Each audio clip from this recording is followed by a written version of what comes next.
కంచర్ల తూర్పులో భారీ bike rally నిర్వహించిన Upkar trust అధ్యక్షుడు సినీ నిర్మాత టీడీపీ సీనియర్ నేత కంచర్ల.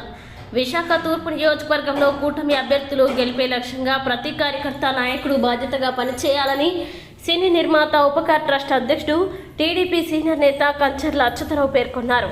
ఎన్నికల చివరి రోజైన శనివారం తూర్పు నియోజకవర్గ పరిధిలోని దారిపాలెం బంగారమ్మ గుడి వద్ద నుండి బైక్ ర్యాలీని కంచర్ల జెండా ఊపి ప్రారంభించారు. ఈ bike rally Kancharla Yuvasena Upkar trust సభ్యులు తూర్పు కూటమి శ్రేణుల ఆధ్వర్యంలో కూటమి పార్టీల జెండాలతో యువత కేరింతలతో సందడిగా సాగింది.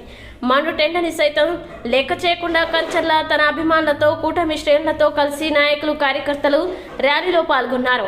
నియోజకవర్గ పరిధిలోని దారపాలెం వద్ద ప్రారంభించిన బైక్ ర్యాలీ పైనాపిల్ కాలనీ, ఇసుక తోట, ఏయుఆర్చి, పెద్దవాల్తేరు, చిన్నవాల్తేరు, జానారిపేట, లాసెన్స్ బే కాలనీ, విశాలాక్షి నగర్, హనుమంత వాక మీదుగా ఆరిలోవా లాస్ట్ బస్టాప్ 2 వరకు ర్యాలీ సాగింది.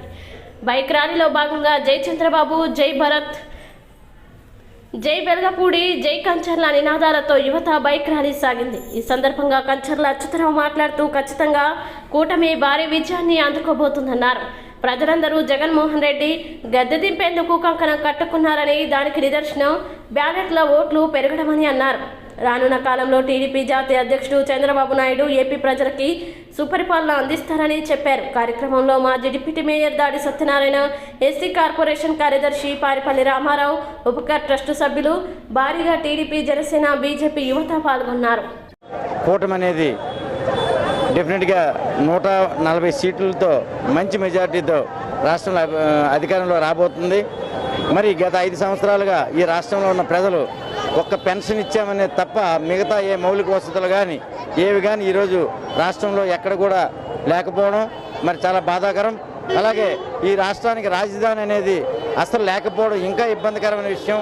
మరి నిరుద్యోగులకు ఉద్యోగాలు కూడా అస్సలు ఇవ్వకపోవడం వల్ల నిరుద్యోగులు ఎంతో సఫర్ అయ్యారు. మరి ఈరోజు చంద్రబాబు నాయుడు గారి తాలూకా రావాల్సిన ఆవశ్యకత ఎంతైనా ఉంది. మరి చంద్రబాబు నాయుడు గారు వస్తేనే మళ్ళీ ఉద్యోగాలు వస్తాయి. మరి చంద్రబాబు నాయుడు గారు వస్తేనే ఈ రాష్ట్రం అభివృద్ధి చెందుతుంది. మరి చంద్రబాబు నాయుడు గారు వస్తేనే ఈరోజు మళ్ళీ రాజధాని అనేది మనం చెప్పుకోగలుగుతాము. ఇదే కాకుండా మరి ఆ రోజు అమ్మఒడి కార్యక్రమం ఇంట్లో ఎంతమంది పిల్లలు ఉంటే అంతమంది పిల్లలకి ఇస్తామని చెప్పారు. మరి ఇంట్లో ఒకరికే ఇవ్వడం జరిగింది. మరి అలాంటి పరిస్థితుల్లో ఈరోజు చంద్రబాబు నాయుడు గారు ఇంట్లో ఎంతమంది ఉంటే అంతమందికి అమ్మఒడి కార్యక్రమం ఇవ్వడానికి, అలాగే మహిళలకు 3 సిలిండర్లు సంవత్సరానికి ఇవ్వడం కానీ, అలాగే బస్ సర్వీస్ ఫ్రీగా ఇవ్వడం కానీ, ఇవన్నీ కూడా ఈరోజు తెలుగుదేశం ప్రభుత్వం రావడానికి ఎంతో ఆస్కారం ఉంది. మరి అలాగే శ్రీభరత్ గారు లాస్ట్ టైము అతి తక్కువ మెజార్టీతో ఓడిపోవడం జరిగింది కొన్ని కారణాల వల్ల. మరి ఈరోజు శ్రీభరత్ గారు కూడా 100-200% ఆయన కూడా మళ్ళీ మంచి మెజార్టీతో కన్విజన్ సాధిస్తారు. మరి వెలగపూడి రామకృష్ణబాబు గారే కాకుండా ఈరోజు రాష్ట్రంలో ప్రతి ఒక్క కూటమి అభ్యర్థి గెలవాలని మనసావాచ కోరుకుంటూ ఈ యొక్క మా యొక్క ర్యాలీ దీనికి నిదర్శనమని మనస్ఫూర్తిగా చెప్తాను.